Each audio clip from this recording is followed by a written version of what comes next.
Hi everyone, thanks for tuning in. This is lesson 3. In this lesson, you'll be learning how to sketch trees, shrubs and grass. But before we start sketching, we need to observe and study some of the key features that make a tree a tree. Here are the main art elements you need to consider. They are shape, lines or strokes, value, texture, and lastly, volume and mass. Please take a moment to copy these keywords in your sketchbook. These important pointers will help remind and guide you when you start sketching.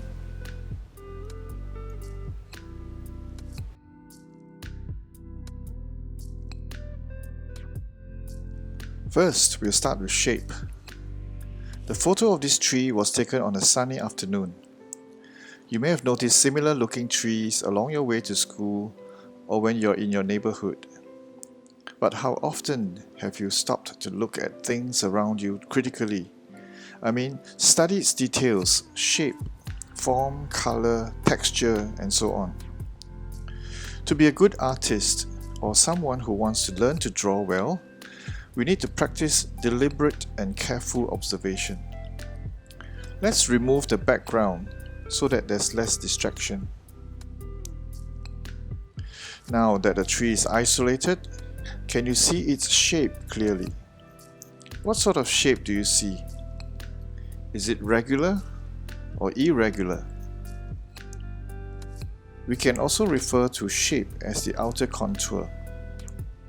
You can see that the contour is quite random and that overall, this tree has a triangular sort of shape. Do you also notice that within the big shape, there are smaller clusters of bunches of leaves? In other words, within the big shape, there are smaller shapes. So we can say that a tree consists of multiple clusters of leaves.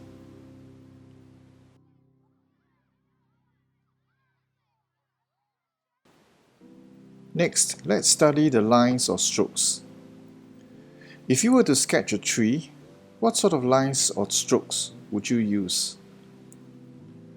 We can use jagged or broken lines to suggest the rough edges of the shape. I will show you how to do this in the next segment of this video. But for now, just take note that you'll be using erratic or staccato movements of your pen when sketching the outline. You will also not draw in long continuous strokes, but rather break off, stop, and start a fresh line every now and then. This will help you avoid the mistake of ending up with a geometric looking shape.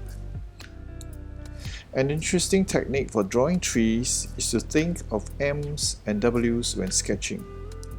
What do I mean by that? As a basic concept, try drawing a continuous row of M's. So you do a line of M, followed by a continuous line of W's in a straight line.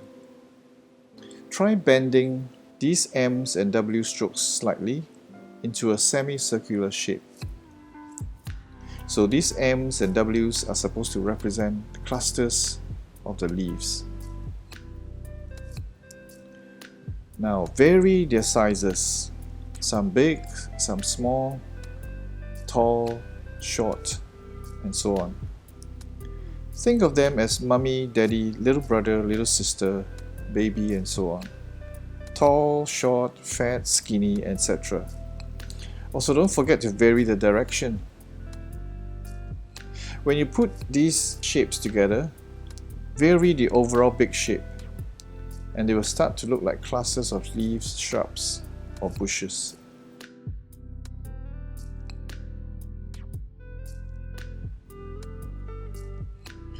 Now we take a look at value.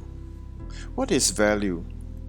Value refers to the shading or tones, in particular the highlight and shadow areas, when an object is lit, in this case by natural sunlight since the tree is out in the open. If we sketch the tree and include the shadow areas, it will look like this. Patches of dark areas among the brighter or white areas. These black patches represent the underside of the multiple clusters of leaves, which are not lit by the sunlight. That means they are in the shadow.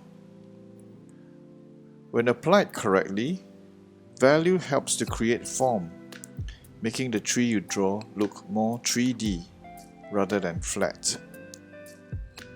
So without tones or values, the tree will just be lines and it will look flat and uninteresting. Adding shadows will create an illusion of form or mass. Let's zoom in and take a closer look at part of a tree. Here you see lots of leaves in detail in the brighter areas, as well as areas where it's darker, where you can't really make out the details. If you were to squint your eye or look at the picture with half-closed eyes, can you observe the many shapes of the shadow areas? Do you see the shapes in pink outlined? Again, these shapes are quite random and organic. These shapes are the inspiration for the disruptive patterns found in military uniforms, or what is commonly known as camo or camouflage prints. The interlocking or overlapping shapes are in different colors, representing the natural environment.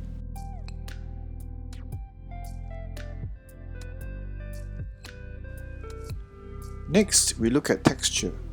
A texture commonly used to depict trees is the scribble or stipple. Adding scribble texture as well as values will suggest the texture of leaves. Of course, it all depends on the distance of the tree you're drawing. If the tree is quite near, you may need to include the actual shapes of some of the leaves in certain areas.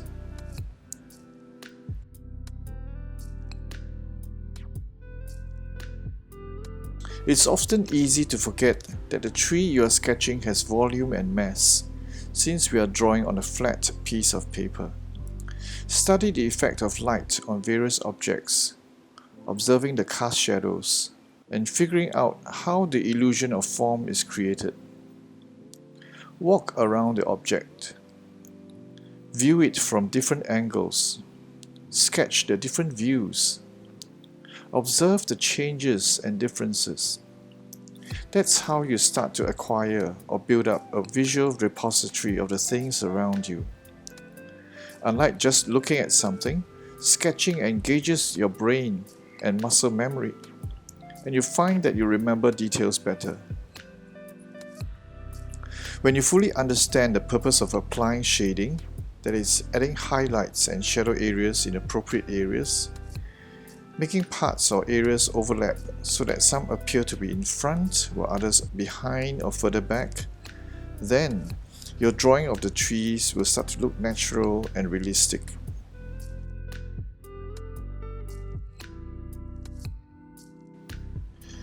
Next, we look at shrubs and hedges. We see these low-lying plants almost everywhere when we walk along footpaths and around our neighborhood. They are usually short and small, sometimes no taller than a person. Some are flowering species, while others are just leafy with no flowers. They are dense and come in a variety of tones and colors, from bright yellow-green to dark olive green.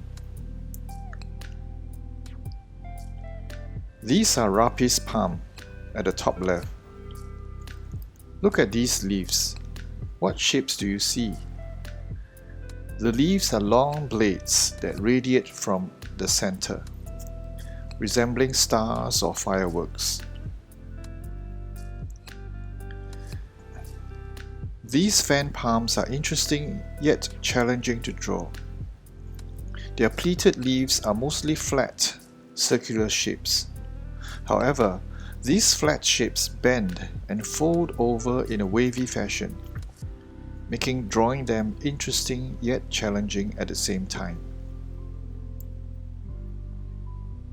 If you apply these observations for drawing trees and shrubs in a sketch, this is what it might look like. This is a pen and ink sketch of the Swan Lake gazebo, which was done for a recent project for Singapore Botanic Gardens. For this composition, can you see 3 zones or layers: the foreground, the middle ground, and the background. In terms of value, can you feel the sense of light?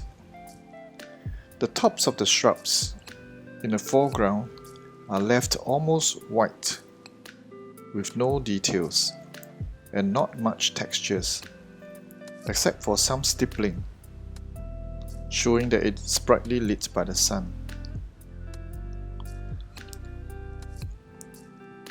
The leaves at the top right are depicted in silhouette to show that it's the underside and quite near to the viewer, and in shadow. This strong and bold contrast also acts as a frame for the composition and sets the gazebo to the middle ground. In the background, in the distance, you see scribble texture applied to the shadow areas of the trees. Notice that there are value changes within the scribble textures, meaning some areas are darker and some are lighter.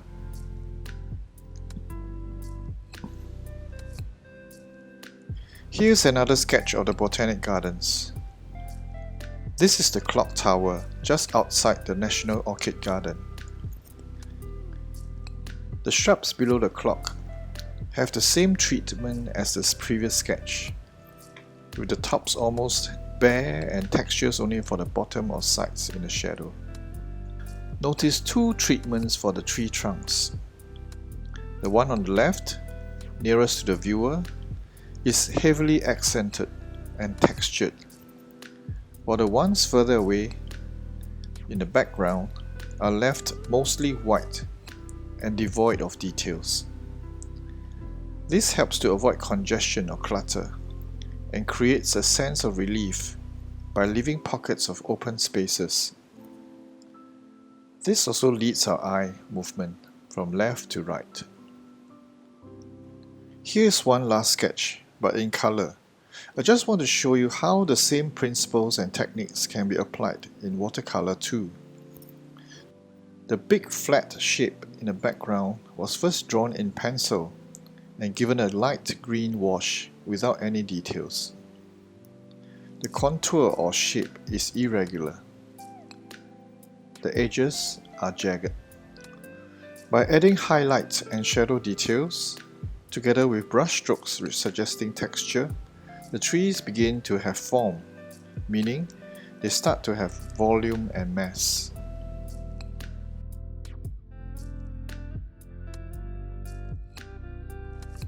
For your assignment, you will have to sketch all the trees and shrubs you see here. Use your sketch pens. The final sketch will have to be in pen. The trees do not have to be in the same arrangement as you see here. Sketch them bigger in your sketchbook. You can use as many pages as you like. If you make a mistake or don't quite like a particular sketch, simply put a small cross or X next to that sketch and start a fresh one. No need to erase. Put a small tick next to the ones that you want to be marked. We will only mark those that you have ticked. In the next segment, I'll be showing you how to sketch a simple tree using the techniques and observations we have discussed.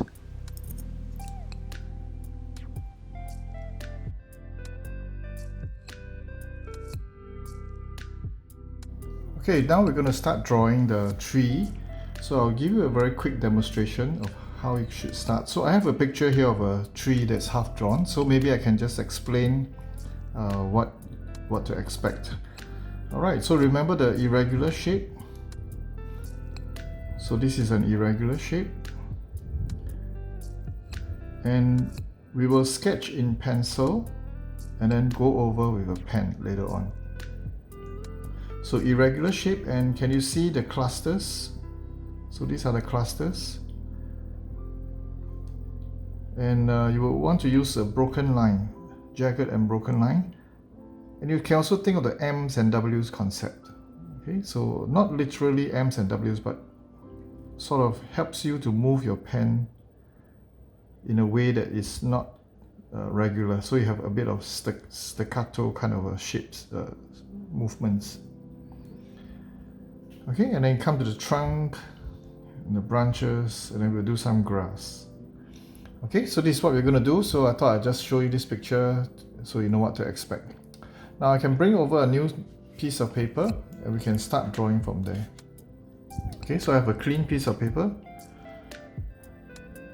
Alright, so now I'm going to start drawing a basic shape, but keep the shape irregular. Okay, so you see I'm moving my pencil very slowly.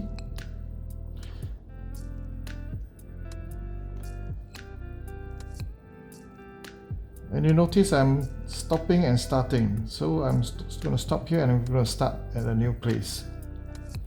Okay, so in this way, this is one way to avoid having your shape in a continuous line, because if you were to draw in one continuous stroke, your tree will look very geometric or irregular.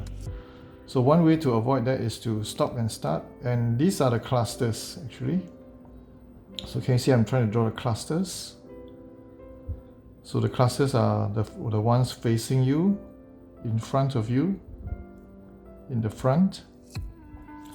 And I can start another cluster here. Okay, so as long as you keep the shape very organic, then your tree will not look strange. Okay, so going in and going out. Also try to apply the M's and W's as you go along, but you can detail it later when you do the pen strokes. Okay, so this pencil sketch is just to guide you so that you at least have an idea of where you're going. But when you're inking with a pen, there's no need to follow every single stroke that you did with pencil. Okay, you're free to modify them. Okay, so you notice that again my pencil is moving everywhere.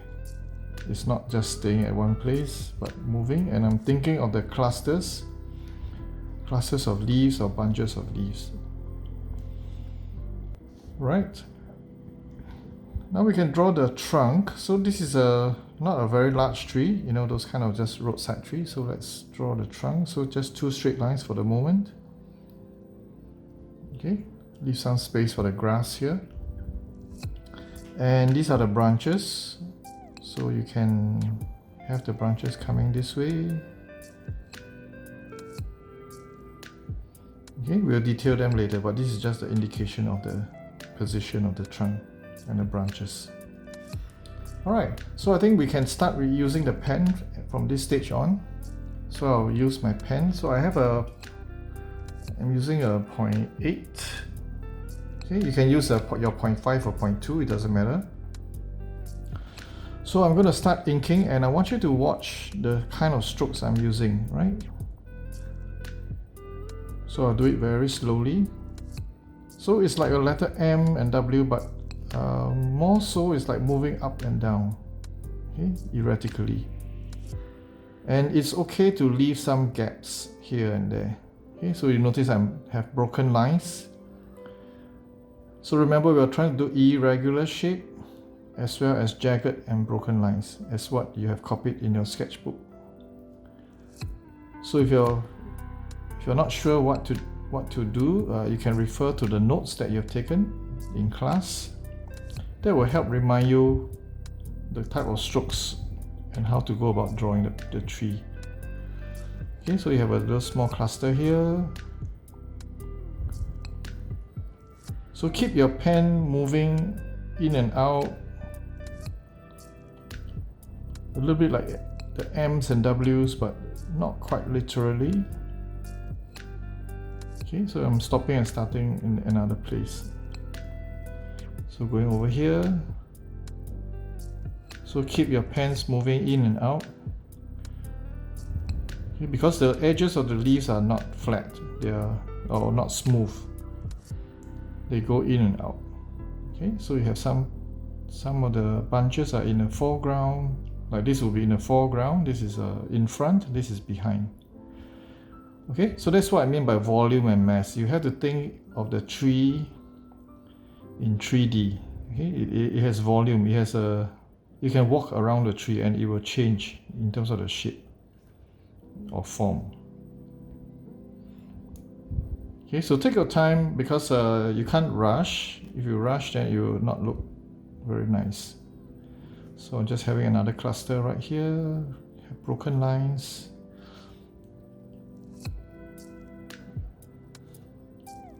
After this step, we would add in the texture as well as the value and tones, the highlights and shadows. So the bottom of the tree again is not flat, so don't draw like a very straight and level bottom because you have bunches of leaves that are drooping down. Okay, we can even modify them later. So this is just a general irregular shape. Okay, so your tree doesn't have to look exactly like this, but as long as you follow the pointers or the art elements that you've taken down in your sketchbook, following irregular shape, jagged lines, broken lines, clusters. Okay, then we add in the texture. Okay, let's go on to do the tree trunk and then the branches. So maybe start the branches. So we can do it this way. Okay, so remember the branches are tapered, right? From small to big. So just so this is just a very rough sketch, all right? And because I can't possibly draw every single tree for you, this is just a generic tree. If you can do this properly, you should be able to draw a realistic looking tree. Okay, the trunk you can as well draw it in jagged lines, okay, to show that it has texture. It's not a smooth trunk. Okay, so we just add on the branches in this way. And of course, in reality, the branches don't just start from the sides. They come from the front and back and so on. Okay, so maybe they can even start here. Okay, now we come to do the grass. Okay, as I mentioned earlier, grass, they're long and short blades. Okay, and what you want to do is to flick your pen from bottom up. So like this, bottom up, so that you get this idea of the grass blades, which is thicker at the bottom generally and thinner at the tops. Okay, so keep on adding the grass. So remember, do not draw the grass in this way. Okay, so don't draw the grass in this way. This is what we did when we were younger. Okay, very straight lines. So don't do that. So instead, flick your pen upwards and you can overlap the strokes to get a more dense area of grass. Okay? And you also add to the value as well. Okay, so some of the grass is bending to the left, some is bending to the right. Okay, so left, right, small, tall, short. Yeah, as long as you vary the strokes, it will look natural and interesting and believable. Okay, so I'm going to add a few more strokes here because the tree will be casting a shadow on the grass. Alright, so just enjoy the process and it should look nice. Okay, so now the grass is done. We'll go back up to put in textures. Okay, so something we need to understand before we put in texture is the direction of the sun. Okay, you always need to have a source of light. So in this case, if the sun is coming from the top right, the left side would be darker than the front than the front side. And also the underside of the tree, which is here, would be in shadow. So I'm drawing a little guideline to tell me where to shade. Okay, and I'm going in with the scribble texture here. Okay, so this is the scribble texture.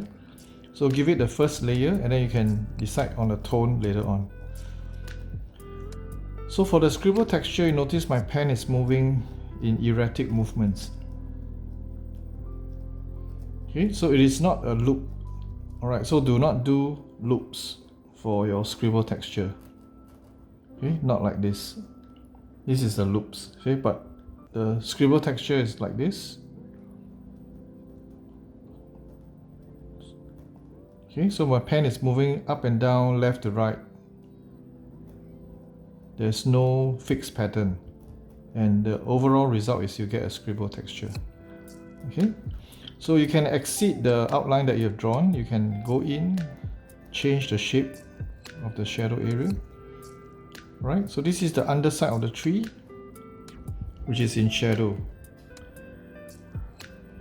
So if you're not sure or you're not believing, you can just go and look at any tree and you'll see that the underside, immediately where the trunk and the branches start to join up to the canopy, it's always very dark because it's like an umbrella, right? Underneath of the umbrella is dark. So we'll go on to draw some more textures on the clusters. So you notice I'm releasing my pressure on the pen to give a lighter tone. Okay, so it's texture but light tone compared to the shadow areas here. So this is the shadow areas. Maybe I'll just go into darken it even more, overlapping strokes to make it more dense and heavier. Okay, and this cluster will be texture but not as dark as the shadow.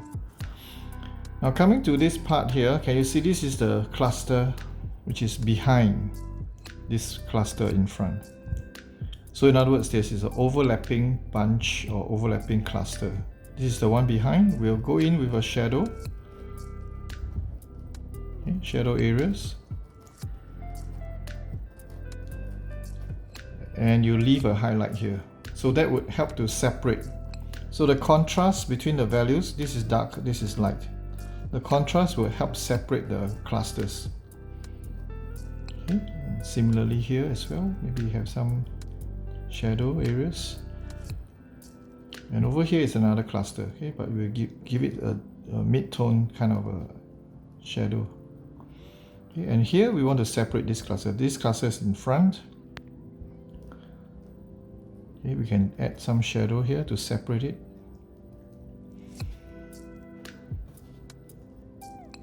Okay, shadow here. Shadow here. So you have to imagine how the light is shining on the tree and what kind of shadows or mid-tones it's producing. So this calls for imagination, which means or rather observation as well. So the more you observe your surroundings, the more information you can get. Okay, so I'm going to add some more texture here. Right, so you can decide how much texture you want to add to your tree. So basically what I'm trying to do is to make the left side slightly more textured, and then when it comes to the right hand side, the tones will be lighter. So you can see my scribble texture is looser, more open. Okay, so it still has texture and shadow, but not as dark. So this is the underside of the cluster. So I'm adding in a bit of texture here. And this is where it joins to this cluster is in front. Okay, and then this is another cluster. So this is separate from this one. Okay, so you can see it starts to pop.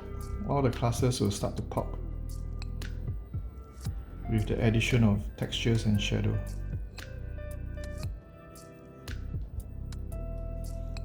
Right, so let's recap.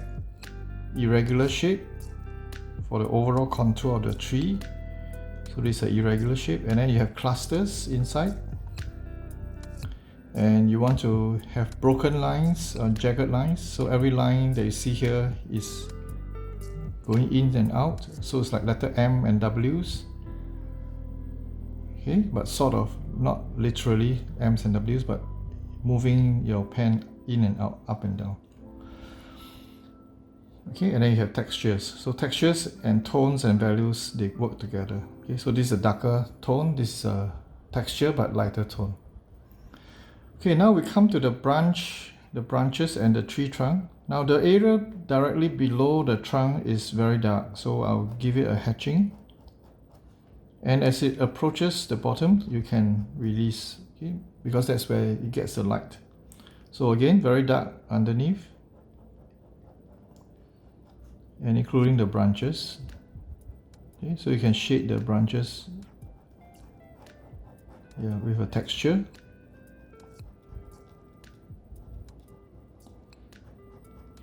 Okay, so this is a very small tree, so you can just do this kind of strokes to darken up the branches. Okay.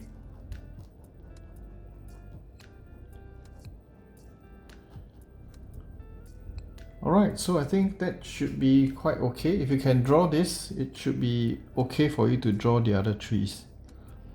Alright, so I'll leave you to try and sketch. So draw more than 1 or 2 trees so that you have practice. The first tree may look strange or look not according to your liking, but as you practice more, you'll notice that your tree will get better and better. Okay, so and then you can erase the pencil stroke if it's visible. Okay, thank you.